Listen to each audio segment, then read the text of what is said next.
আল্লাহ নবী সাল্লাল্লাহু আলাইহি সাল্লামের সরাসরি হাদিস, যে ব্যক্তি কবরের 3টা প্রশ্নের জবাব দিতে পারবে না, রাসূলুল্লাহ সাল্লাল্লাহু আলাইহি সাল্লাম বলেন আল্লাহ তাআলার পক্ষ থেকে তখন ফেরেশতাদের কাছে ঘোষণা আসবে, আফরিশুহু মিনান নার ওয়ালবাসুহু মিনান নার ওয়াফতাহু লাহু বাবান ইলান নার। আমার এই নাফরমান বান্দার কবরে জাহান্নামের বিছানা বিছিয়ে দাও, জাহান্নামের পোশাক পরিয়ে দাও, আর জাহান্নাম বরাবর তার জন্য কবর থেকে দরজা খুলে দাও। ফেরেশতারা যখন এই কার্যক্রমটা শেষ করবে, প্রথম জাহান্নামের বিছানা বিছায় দিছে, পোশাক পরায় দিছে, জাহান্নাম বরাবর দরজা খুলে দিছে, আল্লাহ নবী সাল্লাল্লাহু আলাইহি ওয়াসাল্লাম বলেন একজন ফেরেশতা এসে তখন ফায়ুদরাবু লাহু বিমিতরাকাতিন মিন হাদিদিন, নবীজি সাল্লাল্লাহু আলাইহি সাল্লাম বলেন তখন একটা লোহার হাতুড়ি, লোহার গুর্জ, লোহার হাতুড়ি দিয়ে একজন ফেরেশতা তাকে একটা আঘাত করবে। কি আঘাত, কোথায় আঘাত করবে? সরাসরি হাদিসের শব্দ, বরবাতান বাইনা উজনাইহি, তার 2 কান বরাবর একটা আঘাত করবে।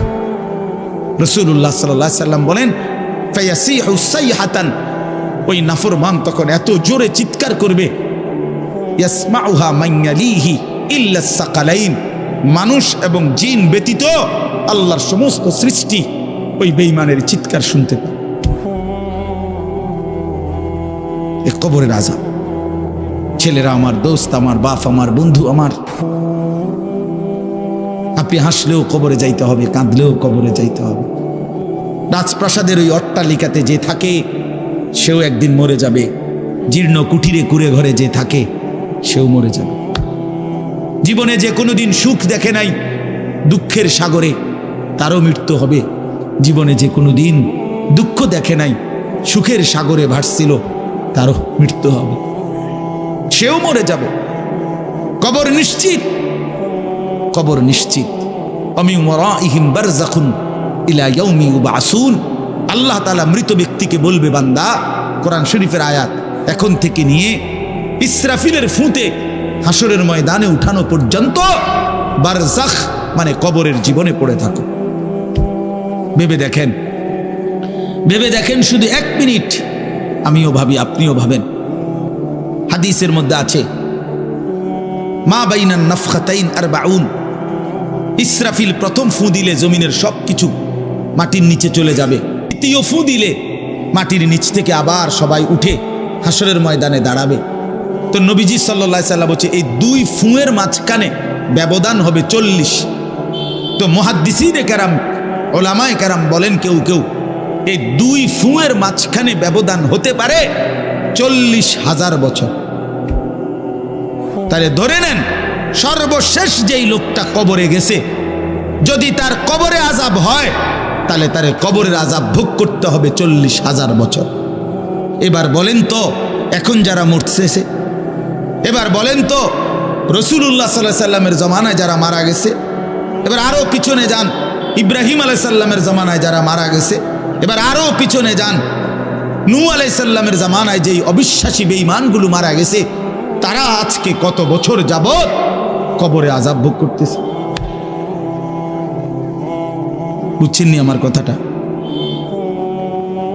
হ্যাঁ, কোরআন শরীফে আছে ওমান আ'রাযা আন যিকরি ফাইন্না লাহু মাঈশাতান দানকা ওয়া নাহশুরুহু ইয়াওমাল কিয়ামাতি আ'মা। আল্লাহ বলেন আমার স্মরণ থেকে যে মুখ ফিরায় নিল, আমার বন্দিগি, আমার ইবাদত, আমার হুকুম পালন, আমি তার জীবন করে দেব সংকীর্ণ এবং তার হাসরের ময়দানে উঠাবো অন্ধ। এই জীবন সংকীর্ণ করার একাধিক তাফসির, এর মধ্যে একটা তাফসির হলো এইটা যে আল্লাহ জীবন সংকীর্ণ করে দিবে, মানে তার কবরের মধ্যে তার কবরটাকে একেবারে সংকীর্ণ করে দিবে। আল্লাহ রসুল বলছে নাফরমানের কবর রাইখা যখন ফেরেশতা চলে যাবে, কবর ডান পাশের মাটি তারে একটা চাপ দিবে বাম দিকে, বাম দিকের মাটি এক ডান দিকে, আল্লাহর কসম ডান পাশের হাড্ডি পাঁজর ভাঙ্গা ডান দিকে বাম দিকে চলে যাবে, বাম দিকের হাড্ডি পাঁজর ভাঙ্গা। রাসূলুল্লাহ সাল্লাল্লাহু আলাইহি ওয়াসাল্লাম বলছে, বন্ধু দেখেন, হাত্তা তাখতালিফা আদলাউহু, এই 2 আঙ্গুল যেভাবে এভাবে একটার ভিতরে ঢুকে গেছে, খোদার কসম ডান পাশের হাড্ডি পাঁজর বাম পাশের হাড্ডি পাঁজর এইভাবে একটার ভিতরে ঢুকে যায়। এইটার অর্থ এটা। হ্যাঁ, রাসূলুল্লাহ সাল্লাল্লাহু আলাইহি সাল্লাম একদিন হযরত বারা ইবনে আযিব রাদিয়াল্লাহু তাআলা আনহু থেকে বর্ণিত, নবীজি একদিন এক সাহাবীর জানাজা পড়তে গেছেন। জানাজা পড়তে গিয়ে খালি কবরের সামনে কিছুক্ষণ দাঁড়াইছেন। তখনও ওনারে কবরে রাখে নাই, জানাজাও পড়ায় নাই। নবীজি আগে গিয়া কবরটার সামনে দাঁড়াইছে। হযরত বারা ইবনে আযিব বলেন, আমরা নবীজির সাথে ছিলাম। আল্লাহর নবী সাল্লাল্লাহু আলাইহি সাল্লাম কবরের খালি এই কবরে দেখা অঝরে কাঁদতে শুরু করছে। আমরা সবাই সাহাবীরা নবীজির সাথে কাঁদতে শুরু করলাম। অনেকক্ষণ কাইদা নবীজি চোখের পানি মুইছা আজীব কথা বলছে নবী। রাসূলুল্লাহ সাল্লাল্লাহু আলাইহি সাল্লাম সাহাবীদেরকে লক্ষ্য করে বলছে, ইয়া ইখওয়ানি লিমিসলি হাদা ফাআইদ্দু, আমার বন্ধুরা, আমার সাথীরা, এই কবরে যাওয়ার জন্য তোমরাও রেডি হও। ফাআইদ্দু, তোমরাও প্রস্তুতি নাও, অচিরেই তুমি আমি সবাই এই কবরেই পৌঁছে যাইতে হবে। রাসূলুল্লাহ সাল্লাল্লাহু আলাইহি সাল্লাম বলছেন, প্রিয় বন্ধু আমার, জওয়ান সাথী আমার, সামান্য এই কয়েকটা দিনের জওয়ানি নষ্ট না করা, নষ্ট না করা, কোনোভাবেই নষ্ট না করা। তো এই জন্য বললাম, এই সূরা মুলক এটা আল্লাহ তাআলা অত্যন্ত ফজিলতপূর্ণ একটি সূরা। রাসূলুল্লাহ সাল্লাল্লাহু আলাইহি সাল্লাম বলছেন এটা কবরের আযাব থেকে রক্ষা করবে। এই সূরা নিয়মিত তাফসীরের মধ্যে আমি নিজে পড়ছি, তাফসীরে কুরতুবিতে আছে।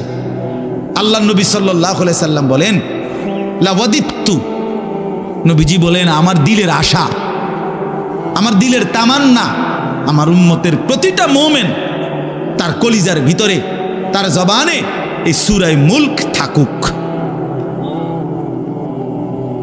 সূরা মুলক থাকুক। অর্থাৎ রাসূলুল্লাহ সাল্লাল্লাহু আলাইহি সাল্লাম বলতেন, আমার প্রতিটা মুমিন বান্দা উম্মত যেন এই সূরা মুলক তেলাওয়াত করে, যেন কবরের আযাব থেকে রক্ষা পায়।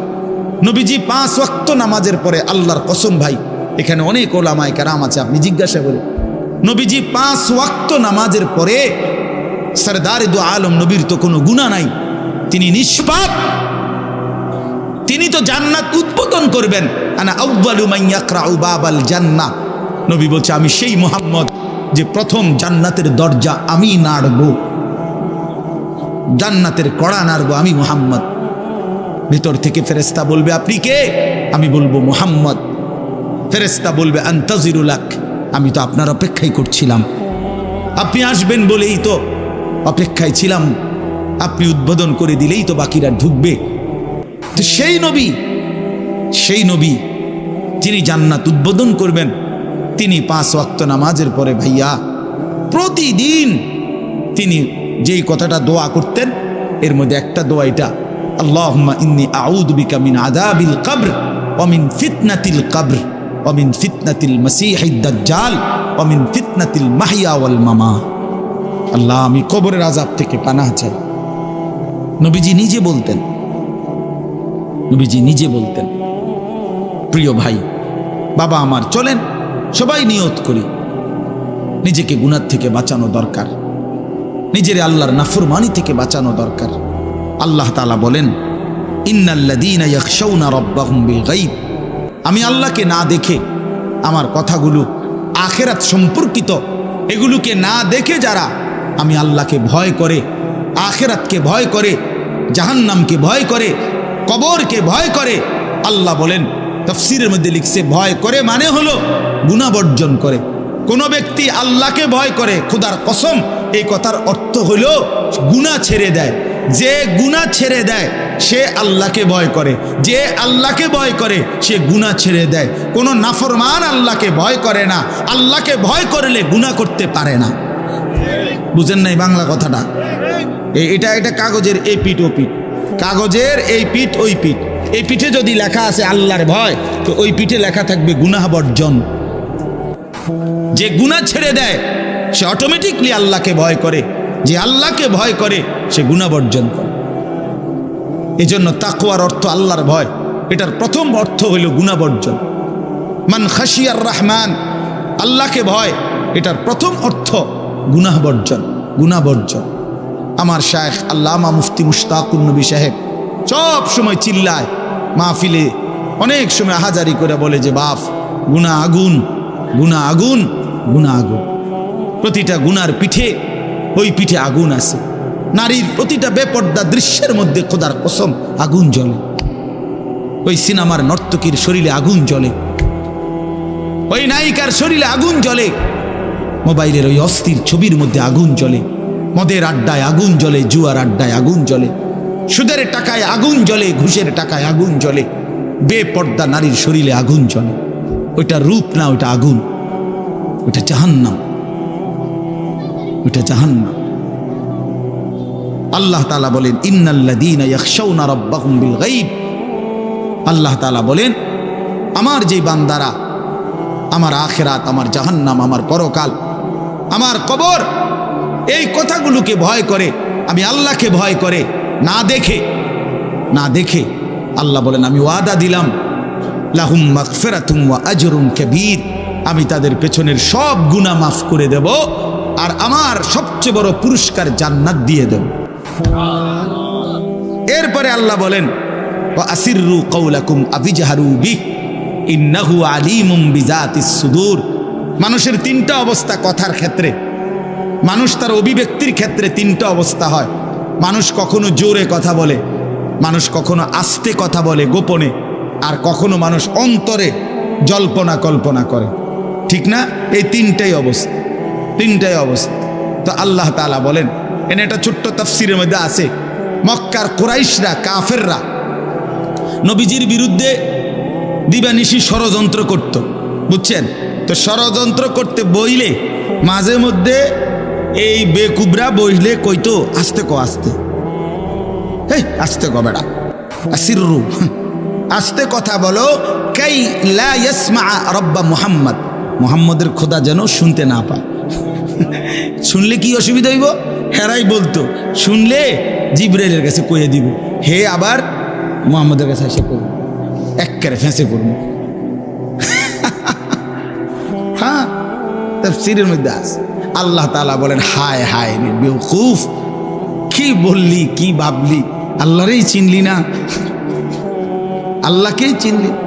হ্যাঁ, অনেক নওজোয়ান হ্যাঁ বেচারা ইয়ারফোন লাগাইলে মনে করে কেউ শুনে না,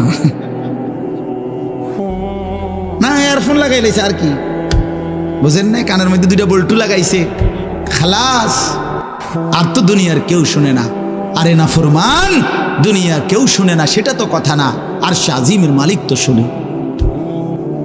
ওয়া আসিররু কাওলাকুম আবিজহারু বিহি, রব্বুল আলামিন বলেন তোমরা যদি আস্তে কথা বলো, আবিজহারু বিহি, যদি জোরেও কথা বলো, ইন্নাহু আলিমুম বিদাতিস সুদূর, আল্লাহ বলে শুধু এই দুইটা না বান্দা, আস্তে বলো, জোরে বলো, অথবা অন্তরের ভিতরে যা লুকায়িত করো, আমি আল্লাহ সবটাই পুরাপুরি জানি। এরপরে শেষ অসাধারণ একটা যুক্তি আল্লাহ দেখাইছে, এই শেষ কথা আমার, আলা ইয়ালামু মান খালাক, আজীব কথা। আল্লাহ বলে আচ্ছা বান্দা, তোমার আমি একটা কথা জিজ্ঞাই, তুমি আমার কথাটার উত্তর দাও। এর কথা কি তুমি বুঝো না যে আলা ইয়ালামু মান খালাকা, যে সৃষ্টি করলো, যে বানাইলো, তিনি জানবে না, তিনি বুঝবে না, তিনি শুনবে না, এটা তুমি কেমনে ভাবলা? তুমি কও, তোমার বিবেকে কি কর? এতটি ভাত খাইয়া বুঝিয়ে কথাটা বুঝলা না, এতদিন দুনিয়ার থেকে বুঝিয়ে কথাটা বুঝলা না। আলা ইয়ালামু মান খালাক, এই তৃতীয় আয়াত। আল্লাহ বলেন যিনি সৃষ্টি করলেন তিনি জানবে না?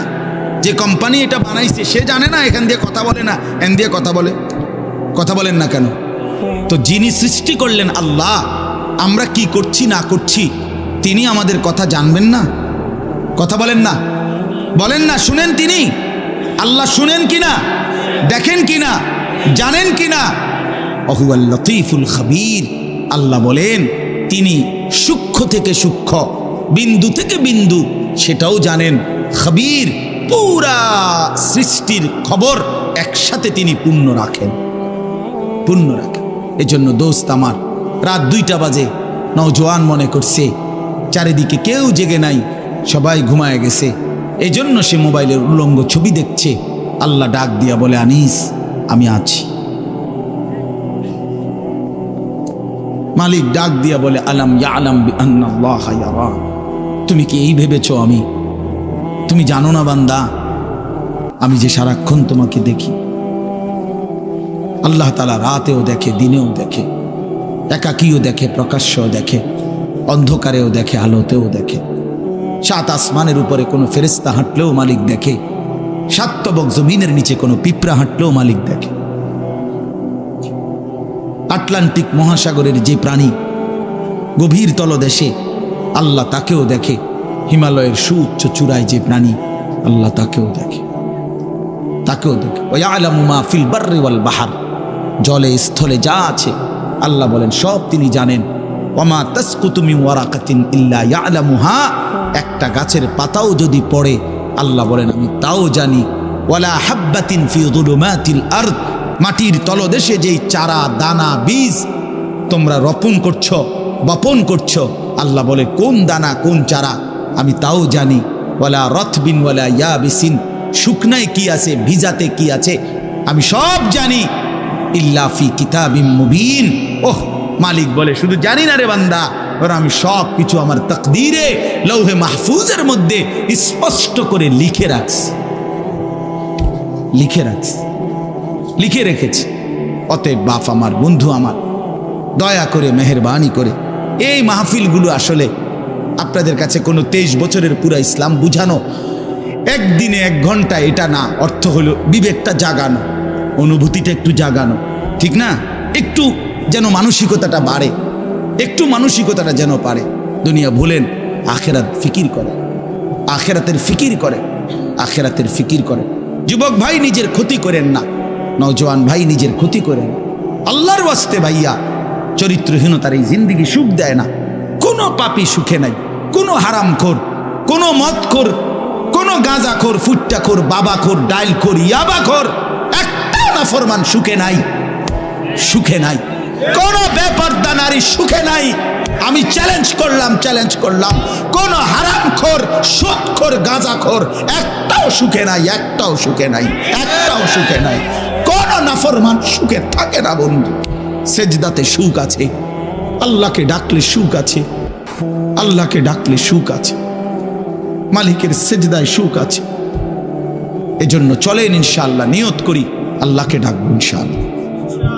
হারাম ছেড়ে দেই, আল্লাহর নাফরমানি ছেড়ে দেই। আল্লাহ আমাদের সবাইকে কবুল করে নেন।